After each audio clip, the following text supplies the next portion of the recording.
From Wish TV and the All Indiana Podcast Network, this is the News 8 Daily 8 Podcast, a Wish TV News 8 update. Hi, this is Hannah Mordo, and this is your News 8 Daily for Monday, June 9th.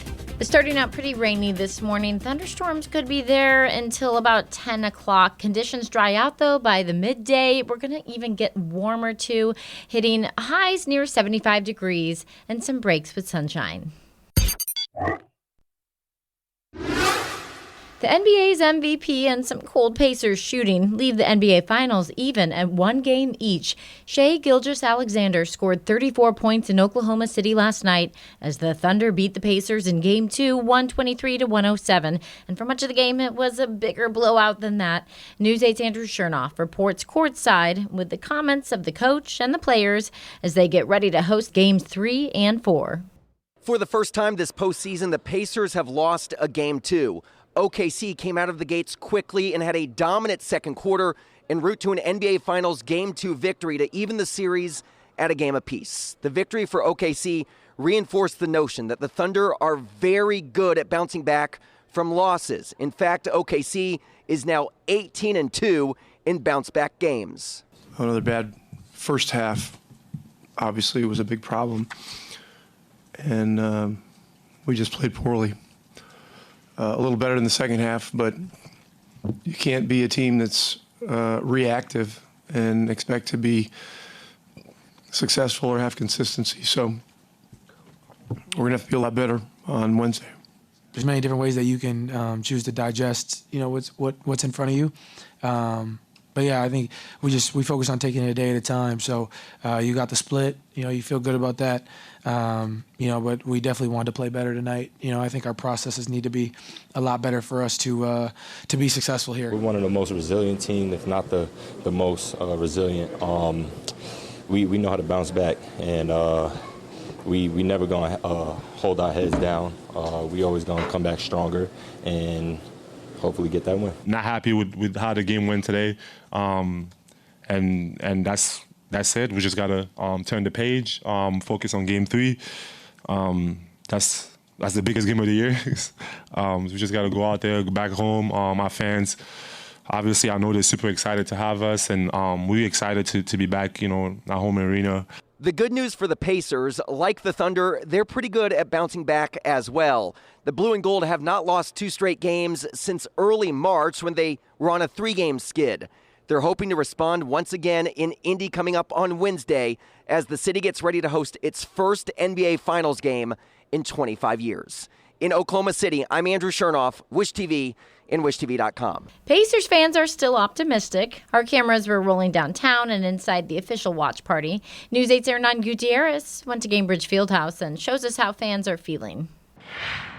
Yeah, Pacers fans were, of course, some of them were disappointed by the team's performance last night, but a lot of them are still holding out hope. They're hopeful that when the series comes home on Wednesday night, that home court advantage could give them some momentum into the rest of the series. Behind me, a lot of fans piled into Gainbridge Fieldhouse for yet another sold-out watch party hosted by the team here. And after the loss, many of them said that they felt the team gave up a lot of key rebounds throughout the loss against Oklahoma City. The Thunder kept the Pacers to single-digit offensive rebounds at 7, with Pascal Siakam collecting about half of them, 4 of them. So Siakam, alongside Tyrese Halliburton and Miles Turner, all scored less than 20 points last night. ESPN says it makes them the first team since the 2013 NBA champions, the Miami Heat, to not have a player score 20 points or more in either of the first 2 games of the finals. Now, with the series tied, fans tell our cameras that bouncing back is second nature to the Pacers. I mean, we got next game and the games after. I mean, this is just we kind of let them win. Mistakes are in the past. The future's ahead. We're winning it all, baby. Pacers in 7. Let's go! Let's go! Looking ahead to Game 3, the NBA Finals will be back here in Indianapolis for the first time in a quarter century. Ticketmaster has the cheapest resale ticket at just about $850 for a seat in the 221 section here at Gainbridge Fieldhouse. On the total other side of things, I saw a courtside seat going for, get this, $32,000. Game 3 will tip off Wednesday at 8:30. Reporting downtown, I'm Hernan Gutierrez for Wish TV and WishTV.com. In other news, the women at the center of the sexual misconduct allegations against Mayor Joe Hogsett's former top aide now say the mayor engaged in questionable behavior, which was left out of a recent investigative report. The City County Council hired a law firm to conduct the independent investigation. It found that the mayor and his administration did not violate the law in how they handled allegations against former Chief of Staff Thomas Cook. However, the attorney for two of the women who made complaints against Cook tells News 8 that the report left out text messages the mayor sent to the women and left out documents and interviews. Our news gathering partners at Mirror Indy also report that Cook played a major role in Hogsett's re-election campaign in 2023, directly contradicting the mayor's public statements.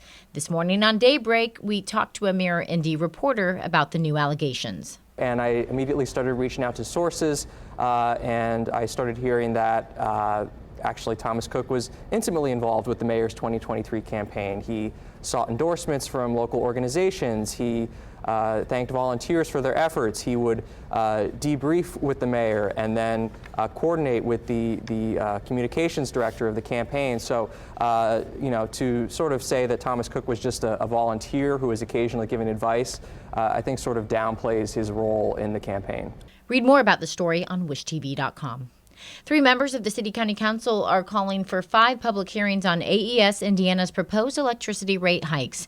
Councilors sent a letter making the request to the Indiana Utility Regulatory Commission. They want 1 meeting downtown and 1 in each quarter of the city.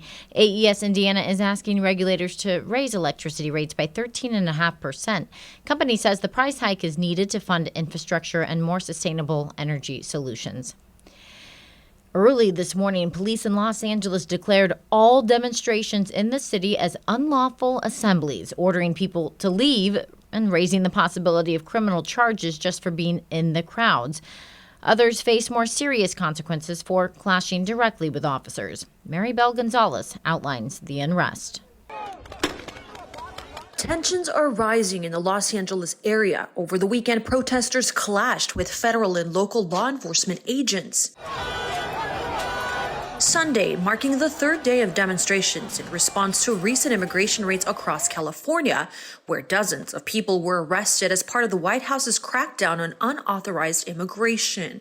Our community is in terror, is scared to just live, to just exist. Sunday, the Los Angeles Police Department declared protests outside the Metropolitan Detention Center an unlawful assembly and authorized use of less lethal munitions. The unrest spilling over onto the 101 freeway, with demonstrators temporarily halting traffic that afternoon. While the protests play out on the LA streets, the federal and state governments are at odds. A coalition of 22 Democratic governors condemned President Donald Trump's deployment of 2,000 National Guard, calling the move an alarming abuse of power. But President Trump says it's to help restore order. Both California Governor Gavin Newsom and Los Angeles Mayor Karen Bass are urging peace and denouncing this deployment of troops. What we're seeing in Los Angeles is chaos that is provoked by the administration, and deploying federalized troops is a dangerous escalation. 27 people were arrested here in the downtown Los Angeles area on Sunday, and some of those alleged crimes involved throwing a Molotov cocktail at officers and ramming a motorcycle into a police line. Reporting in the downtown Los Angeles area, I'm Mary Bell Gonzalez, Wish TV and wishtv.com. President Trump's new U.S. travel ban is now in effect. Trump's order applies to people in 12 countries, mainly African and Middle Eastern ones, and imposes heightened restrictions on people from a handful of other countries who do not hold a valid visa. The new ban does not revoke visas already issued to people from those countries, but any new applications will be rejected starting today unless the applicant meets certain criteria to qualify for an exemption to that ban. Israeli forces have seized a boat that was carrying aid for Palestinians in Gaza and detained a high-profile passenger. Climate activist Greta Thunberg was a part of the group that had set out to protest Israel's ongoing military campaign and its restrictions on food and other aid, saying it has pushed the region to the brink of famine. Israel's foreign ministry called the boat of protesters a public relations stunt.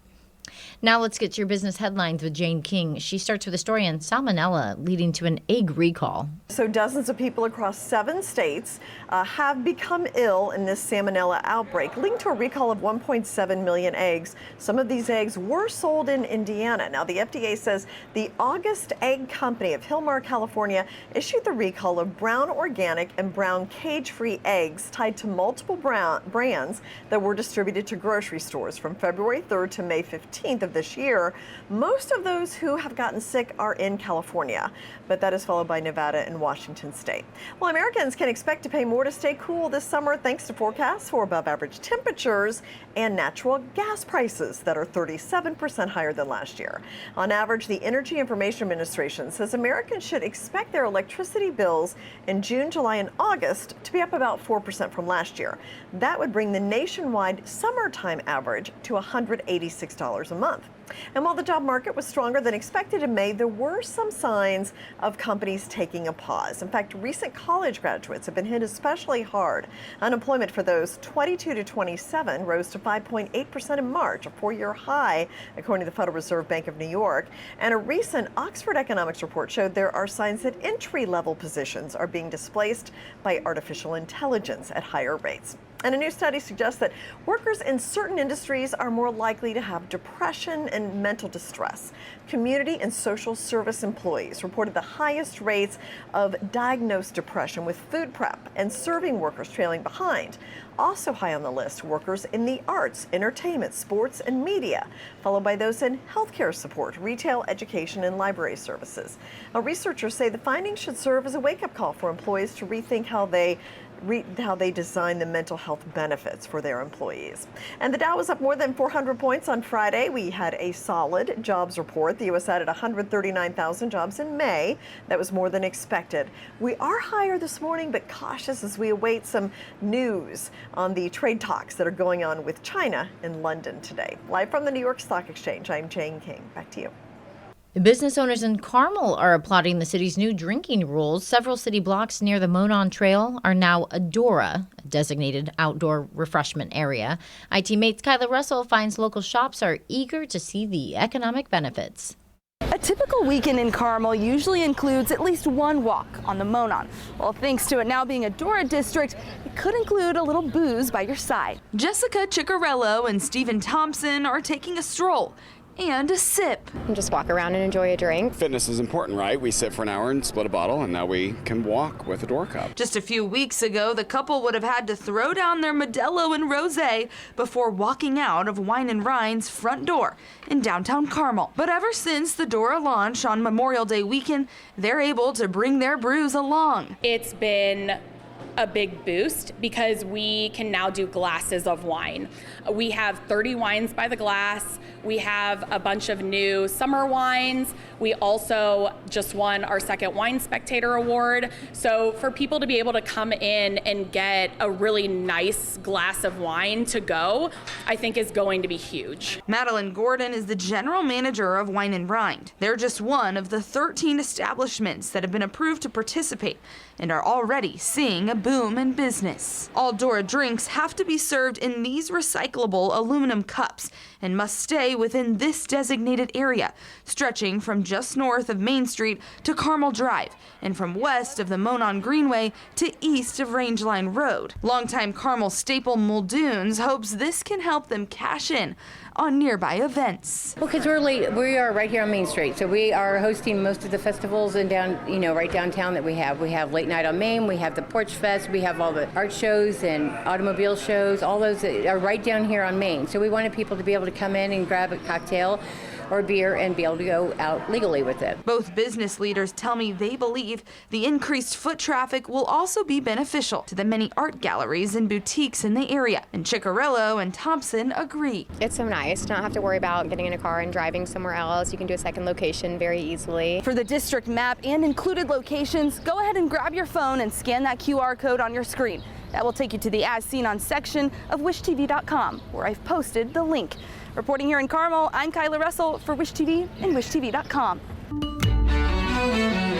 Dig up my suitcase, brush off the layer of dust. Pack up my life here, and then it's Jeju or bust. Here I go. That's Hitting the Road from the original Broadway cast of Maybe Happy Ending, which won this year's Tony Award for Best Musical and Best Score, Best Book, and Best Direction of a Musical. Leading man Darren Criss won Best Actor in the musical, too. Purpose won Best Play. Last night also featured a reunion 10 years in the making.